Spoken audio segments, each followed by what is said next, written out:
bien salut à toutes et à tous, c'est YouMotion de la chaîne Hightech & Co. Et grâce à mon partenaire Le Café du Geek, j'ai la chance de tester un beau bébé de 4 kg. Il s'agit de la Klipsch The One. Comme d'habitude, je vous mets en description de la vidéo le site internet Le Café du Geek ainsi que leur Twitter.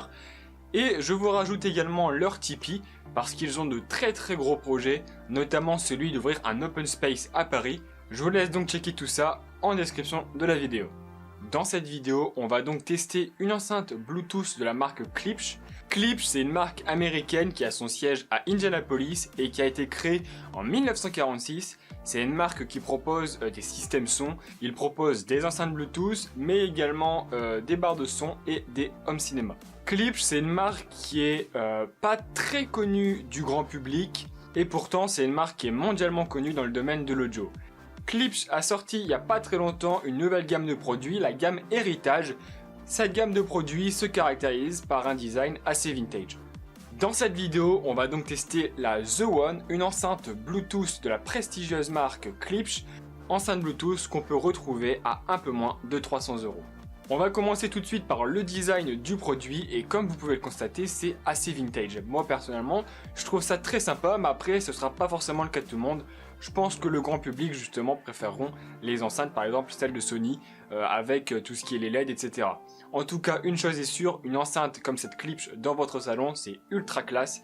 Et la Klipsch The One, c'est un véritable objet de déco à part entière. La Klipsch The One, c'est une petite enceinte assez luxueuse, on retrouve des matériaux nobles, on retrouve notamment tout le contour de l'enceinte qui est en tissu. Mais on retrouve pas que ça, on retrouve sur le dessus et sur le dessous de l'enceinte du véritable bois de noyer.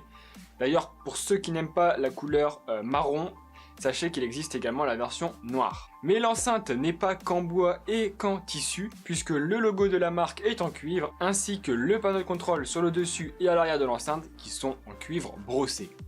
Franchement, niveau qualité de finition et les matériaux utilisés, c'est franchement irréprochable. Et à ce niveau-là, eh bien la Klipsch se démarque carrément de ses concurrentes, notamment chez JBL ou encore chez Bose. Sur le dessus de l'enceinte, on retrouve donc le panneau de contrôle avec notamment le réglage du volume, le bouton qui permet de passer du mode Bluetooth au mode auxiliaire, ainsi que le petit switch qui permet de démarrer l'enceinte. Et sur le derrière de l'enceinte, on retrouve la connectique qui permet d'alimenter et de recharger l'enceinte. Oui, la recharger puisque la Klipsch The One a une autonomie de 8 heures avec un volume à environ 65%. En sachant que 65% du volume c'est déjà pas mal, on verra ça juste après. On a donc une connectique qui permet de la recharger et l'alimenter. Et juste au-dessus, vous avez la prise jack 3.5 qui fait office en fait d'entrée auxiliaire puisqu'on peut connecter cette enceinte à un téléphone, un ordinateur ou une télé. La connectique de cette enceinte, c'est donc son point faible parce que oui, la Klipsch The One offre l'essentiel du Bluetooth 4.0 ainsi qu'une prise jack 3.5. Malheureusement, j'aurais bien voulu pour ma part avoir un port USB, ça aurait été quand même assez sympa. Niveau qualité sonore, je vous laisse juger vous-même sur les extraits qui vont suivre. Alors bien entendu, le son est retranscrit à l'aide de mon micro, donc bien entendu, il y a une perte de qualité, mais ça vous permet quand même de juger un petit peu de la qualité sonore. Je vous invite à mettre un casque ou des écouteurs pour mieux vous rendre compte de la qualité sonore de cette enceinte.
comme vous avez pu le constater, la qualité sonore de cette enceinte est juste bluffante.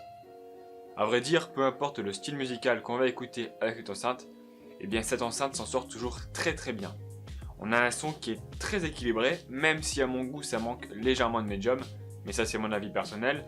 Sinon on a des aigus qui sont très détaillés, les aigus qui sont bien présents sans être non plus trop présents, parce que vous savez que quand il y a trop d'aigus, eh bien le son a tendance à être un petit peu perçant et à faire mal aux oreilles, et c'est absolument pas le cas. Et ce qui est assez impressionnant, c'est que pour sa taille, l'enceinte offre vraiment beaucoup de basses. L'enceinte offre du coup beaucoup de basses sans non plus en offrir trop, parce que vous savez que quand il y a trop de basses, le son a tendance à devenir un peu sourd et à couvrir du coup les voix, et c'est pas non plus le cas avec cette enceinte. Comme j'ai dit, le son est très équilibré. L'enceinte est capable d'émettre des sons allant de 56 Hz jusqu'à 20 000 Hz, en sachant que l'oreille humaine est capable d'entendre des sons allant de 20 Hz jusqu'à 20 000 Hz. L'enceinte couvre donc presque totalement le spectre audible de l'oreille humaine. Il manque juste 36 Hz dans les extrêmes graves. L'enceinte descend donc quand même pas mal dans les graves, d'où le fait qu'on ait des basses très profondes. Voilà, franchement la qualité sonore de cette enceinte est bluffante, mais ce qui est encore plus bluffant, c'est la puissance sonore. L'enceinte fait 30 watts en puissance continue et 50 watts en puissance de crête, et à vrai dire c'est assez bluffant. Pour cette taille d'enceinte là, on ne s'attendrait pas à avoir une telle puissance. Ça sonorise parfaitement une pièce allant jusqu'à 40 mètres carrés sans aucun souci. En fait, niveau qualité sonore et puissance sonore, j'ai vraiment la sensation de retrouver mon home cinéma dans une enceinte beaucoup plus compacte et avec une batterie. Parce que oui, j'ai l'habitude d'utiliser un home cinéma 2 points de 400 watts de chez LG, qui envoie d'ailleurs pas mal la patate et qui est certifié Dolby True HD. Et bien à vrai dire, j'ai vraiment la sensation de retrouver cet home cinéma dans une enceinte beaucoup plus compacte. Sachez que je suis musicien depuis tout petit, j'ai donc l'habitude d'entendre des musiciens jouer en live, et la première fois que j'ai écouté de la musique classique et jazz avec cette enceinte, eh bien j'ai vraiment eu la sensation que les musiciens étaient juste devant moi. D'ailleurs, c'est la volonté de la marque de retransmettre un son très dynamique, à l'image donc des sons reproduits par les instruments de musique. D'ailleurs, ce son très dynamique contraste avec le design de l'enceinte qui est plutôt simple. L'enceinte est vraiment tout en finesse, elle est absolument pas agressive. Je dis pas que le son est agressif, loin de là, mais le son est quand même plutôt dynamique. Il n'y a pas de problème, vous allez pouvoir mettre du bon rock avec ça, ça va envoyer. Mais comme je l'ai dit, peu importe le style musical, dans tous les cas, l'enceinte se débrouille très bien. Donc même pour la musique classique, il n'y a aucun problème, l'enceinte fait très bien son taf. En fait, la Klipsch The One, c'est pas une enceinte Bluetooth d'appoint, c'est un véritable système son pour votre maison. Et elle remplace parfaitement une chaîne Hi-Fi. Sauf qu'elle a l'avantage d'avoir un design beaucoup plus classe et surtout d'être portable. Alors cette enceinte n'est pas parfaite, comme je l'ai dit, il manque un port USB selon moi, et il manque également une poignée sur le dessus de l'enceinte, parce que ça serait quand même beaucoup plus pratique pour la transporter. Mais à part ça, pour moi c'est vraiment une enceinte qui est géniale. J'ai adoré utiliser cette enceinte pendant 2 semaines. C'est la première fois que je teste un produit de la marque Klipsch, et à vrai dire j'ai totalement été séduit par ce produit. Ça me donne personnellement envie d'acheter cette enceinte, ou du moins ça me donne envie d'acheter un produit de chez Klipsch, parce que franchement c'est un excellent produit. D'ailleurs ça me fait un peu chier de devoir la renvoyer. Voilà, pour ceux qui cherchent un test écrit de cette enceinte, sachez qu'il y en a un disponible sur le site du Café du Geek. Voilà, j'espère que cette vidéo vous aura plu, n'hésitez pas à lâcher un gros pouce bleu, à lasser vos chaussures comme d'habitude, à vous abonner si ce n'est pas déjà fait, ça me permettrait de m'aider à atteindre les 5000 abonnés avant Noël. On se retrouve très vite pour une nouvelle vidéo, c'était YouMotion de la chaîne High Tech & Co.